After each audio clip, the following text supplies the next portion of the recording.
Welcome to my channel. Today I'll be talking about infertility in males, and specifically I'll be talking about 44 different causes of infertility in males. Before now, in some parts of the world, if a couple could not produce, that is male and female, if they couldn't produce after marriage, then the blame would be solely on the female partner. That should change. Men should get themselves educated. Make sure you're not responsible before you start blaming your female partner. I'll be going over these causes, paying attention to all those minute things that we may not even regard as possible causes of infertility in males.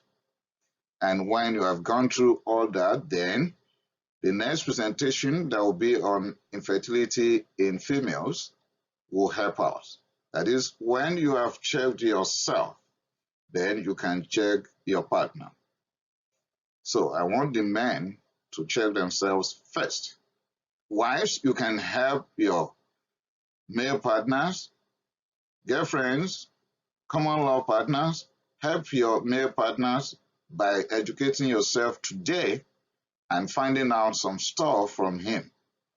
It will be interesting if you could play this presentation in the presence of both of you and also help your family members and friends anywhere they might be. The world is in a global village. You can just easily share and forward it. So, with that in mind, male infertility, what are the possible causes? Let's go. Definition of a male infertility. Before going into that, let me quickly say here that I may not be able to say some stuff or describe certain parts of male body because kids might be listening, but you can easily read what I've written here. Okay, you can pause and read. All right, thank you. Infertility is defined as the inability to conceive after 1 year of unprotected interaction. You understand what I meant by that? You could read that. Okay, it could be primary infertility, that is, the man has never impregnated any female in his life. If he's honest about that, that is primary infertility. And that will give a clue to the physician how to go about finding the cause. It could be secondary infertility, but please listen. That means the man had proven paternity attributed to him previously. For example, DNA confirmation of paternity is sure. Let me explain. It is difficult nowadays for a man and a woman to present at the clinic and complain about inability to conceive, and the man will present his own side that I don't have any problem. I impregnated 2 ladies in the past or 1 lady in the past. I have 2 kids before meeting this woman, and so on and so forth. Do you know why? Unless there's DNA confirmation that you are the true father. Unless there's DNA confirmation of paternity that has established that you, my brother, you, the male partner, you are the male father, the real father, you cannot bet your throat that you are the father. So don't blame that woman yet. Make sure you are the father before attributing, the infertility problem to your wife. So if DNA had proven it, that in the past you have been able to impregnate a female and you have a child or children, then you are now dealing with secondary infertility. when it comes to infertility generally, that is in a family, in a couple, 38% of the problem will be due to female factors. 20% of the problem will be due to male factors. And 27% of the problem will be both male and female factors. And 15% of the time, we don't even know the clear problem. We don't really know exactly what is responsible. So that's why it's painful for the female partners, particularly in some cultural practices and some parts of the world, who will always blame infertility on the females. I will talk about female infertility separately, but I am making this presentation solely 100% about male infertility. So go through this, pause, go through it. Though it's 38% for females, but males are not that out of the problem. The general info is such that age is a big factor when it comes to infertility, and particularly in females. I will address that in details while sending info as per female infertility. Environmental toxins will play lots of roles. Drugs, either street drugs or medications. Radiation for any reason, like treatment of cancer and so on. Systemic disease in each person could affect, we'll go into why renal failure and hepatic failure could lead to infertility.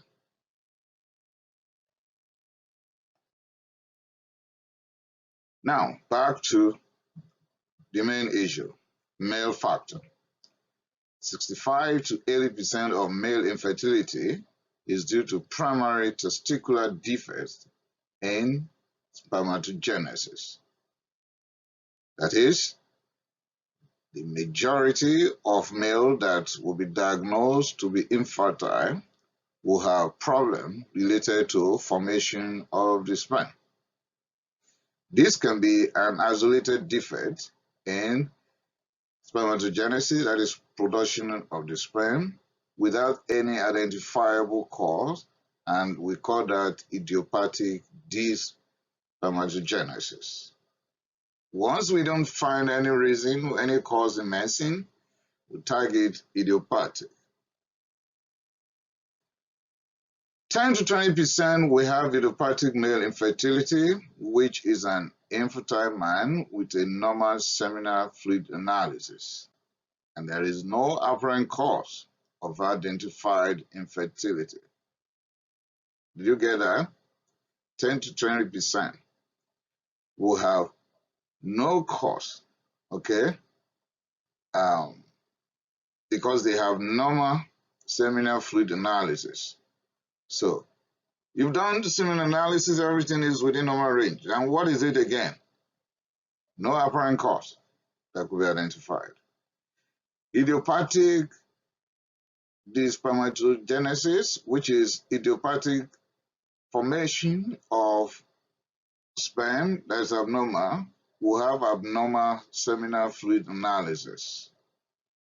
While 5% will have sperm transport disorders. We'll go into that when I break everything down a bit. 2 to 5% we have hypogonadotropic-hypogonadism. Two big words, right? Don't worry, I will explain further in a bit. For semen analysis, in fact, before you even present yourself for the test, you'll be advised, because nobody is going to really put any wipe on your head. They just advise you that if you want to be honest with yourself, it would be nice to follow that. No interaction. You understand? You could see the words I wrote, right? I don't want to say that. I've told you the reason.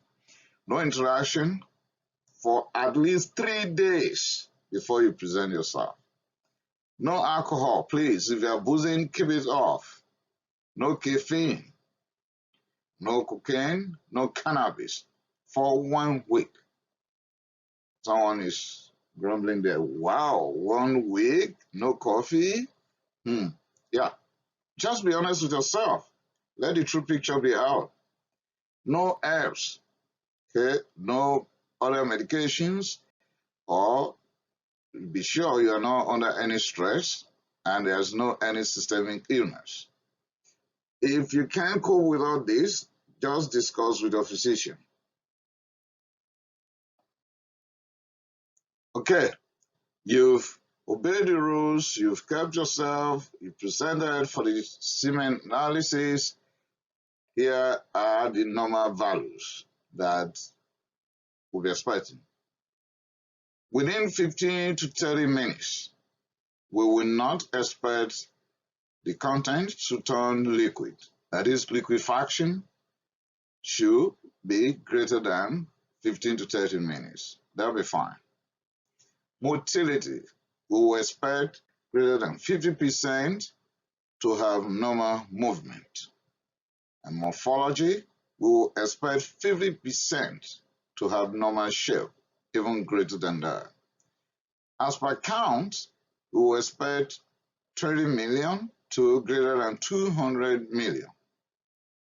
And for volume, we will expect anything greater than 2 milliliters.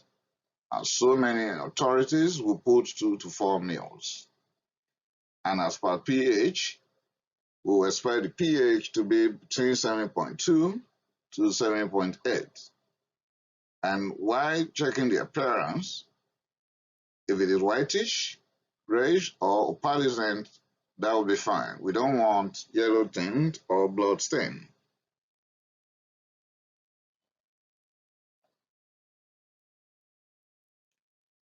Now, semen analysis done, you have your result. What can we be dealing with? And we'll call it male infertility. It's likely that we'll be dealing with oligospermia, that is low sperm count. Most men with infertility will have low sperm counts. Okay? We may be dealing with azoospermia, that is no sperm cells in the ejaculation at all. We may be dealing with normospermia, that is normal count in some infertile men with decreased motility and abnormal morphology.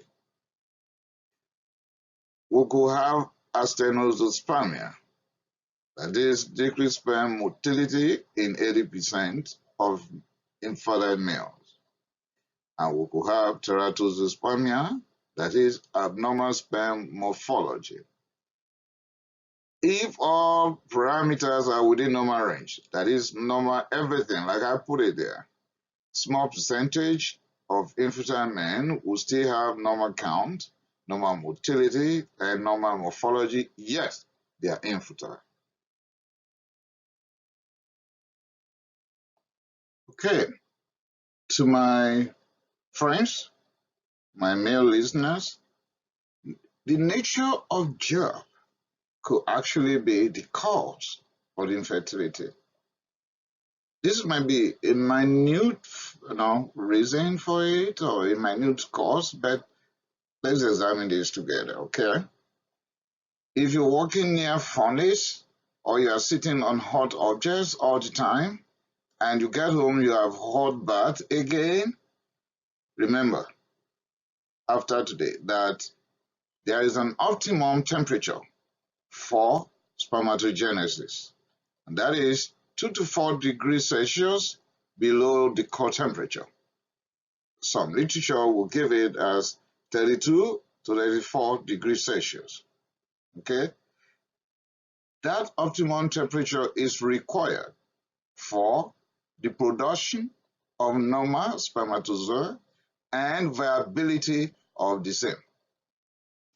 Scrotal constriction will occur in cold.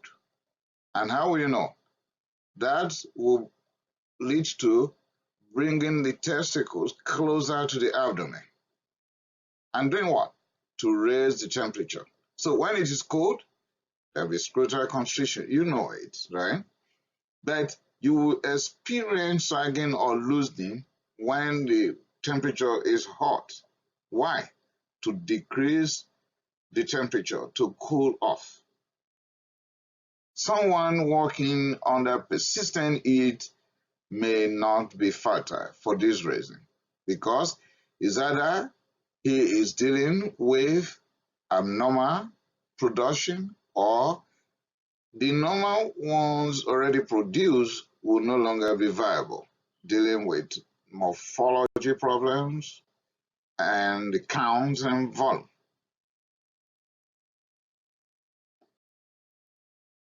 Now, what are the possible causes so that you can examine yourself or help your friends or your family member somewhere? Okay. To the man who has been finding it difficult to impregnate the spouse, find out, are you having sexual dysfunction?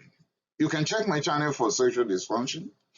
I have produced sexual dysfunction causes and treatment, separate productions, separate presentations. Check my channel for both, so that I will not waste your time going over everything right now. So if there's sexual dysfunction, erectile dysfunction, premature ejaculation, infrequent interaction, find out, you know it. If that is the case, then don't bother about any other thing. Take care of all those. Then you can, if you are still not meeting up, then you can try to go over the remaining more than 40 possible causes. Okay. Are we dealing with renal failure here? No. Have you been diagnosed with renal failure? Have you been diagnosed with hepatic cirrhosis? Somebody will be asking me, what's the business of renal failure and hepatic failure with my infertility? Yes, of course, it could, because when estrogen level is high, because it's not metabolized, it's not cleared up the system, it's going to send a negative feedback. Okay? Then, do you have cancer, or you are taking cancer treatment? Chemotherapy, radiation, and everything like that will kill growing cells. Okay? And unfortunately, it's indiscriminate kind of, action.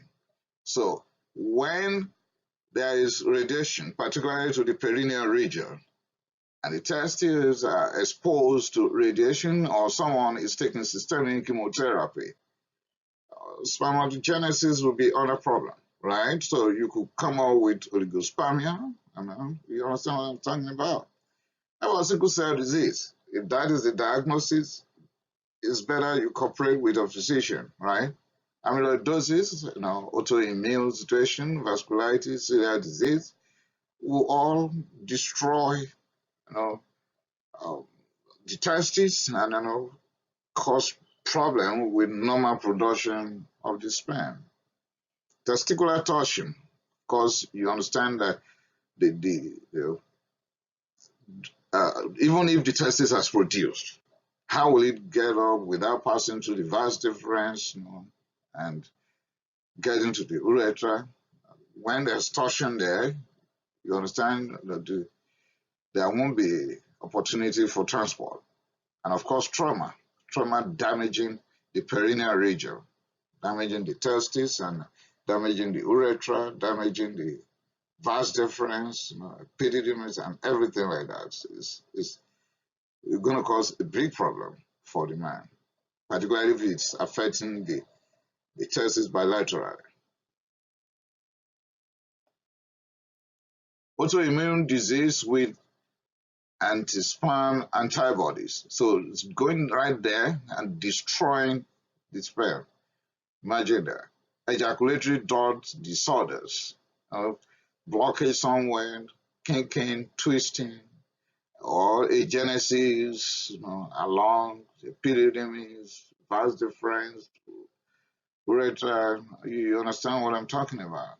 And of course, inflammation, epididymitis, vasectomy, okay, to the men who have decided before that they will not be having kids, and then they have the vas deferens, occluded, and now they want baby. You better ask that guy, has he had vasectomy in the past? If he's dealing with problem right now, particularly the guys with secondary infertility, because perhaps he had his mind made up, happy with himself to be the father of a girl or two boys or two girls or a boy to get somewhere, and tied it up, and is not honest with you that has happened. With vasectomy, you are getting 0 to nothing. Dysspermatogenesis with Y chromosome microdeletions or mutation causing severe defects in sperm morphology. So abnormal sperm production with chromosomal anomaly. Okay, mumps orchitis and other viral orchitis. When we were kids, some of us had mumps, and the mumps will go and attack the testes.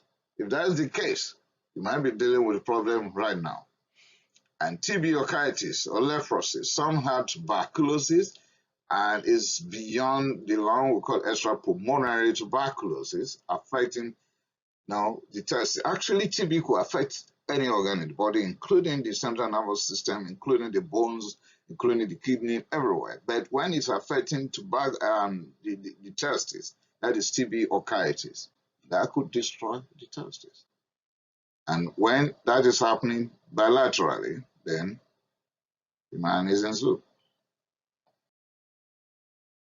Drugs. When we say drugs, someone will target to be street drugs, but in many parts of the world, drugs means whatever you take for treatment or anything. And in some other parts of the world, like North America and Europe, is street drugs. So drugs here, I'll limit that to even what the physicians will prescribe, or street drugs if you are in North America. So drugs like chemotherapy, I've talked about that because they kill all growing cells, sometimes indiscriminately. And unfortunately, meiosis is required for spermatogenesis, and when that is attacked, then you can have oligospermia, or if there's blockage along the little that's produced, you can have azoospermia. Alcohol, I just said it, alcohol will destroy the liver cirrhosis, metabolism of estrogen, and excess estrogen will send negative feedback and less production. Cannabis, ketoconazole, spironolactone, H2 antagonist, and radiation will all affect sperm production. Smoking, mercury, lead, cadmium, carbon disulfide will all affect spermatogenesis. Kalman syndrome. Kalman syndrome. Watch that spelling. Okay, Kalman syndrome is a congenital gonadotropin releasing hormone deficiency. And that's a big problem. The man is born with that. Okay, this is different from smoking, alcohol, chemotherapy, and all the rest. Born with that, congenital. So the individual will even have delay or absent puberty. So it's going to be obvious. So why blaming the woman for that? Why? Find out. Let genetic screening be done. If you're dealing with Kalman syndrome, then there should be a different way to handle this. Don't blame the woman. Iron overload, hemochromatosis, Prader-Willi syndrome, familial cerebellar ataxia, pituitary microadenoma, craniopharyngioma. All this will be happening at the head region. No? So that's why we said hypogonadotropic-hypogonadism. When there are not enough signals sent from the brain to the testes, then we'll have less of the production. Sarcoidosis, histiocytis, TB, fungal infections, like I've mentioned just a while ago. Now, autoimmune diseases will probably lead to distortion of if you produce spermatozoas, right, even if you produce any, and there's one thing, there's one clue to autoimmune problems. When you have one autoimmune disease, it is better you rule out the rest. Hypophysitis, that is inflamed pituitary gland or inflamed pituitary stalk, because we need gonadotropin releasing hormone, and the pituitary is a problem. Okay, and when there is problem with gonadotropin releasing hormone, pituitary, and so on, what is going to happen to the gonads? Of course, there's nothing that the testes will be able to do. Intracranial radiation for the same purpose, affecting the hypothalamus, the pituitary, then the effects on the gonads will be negative.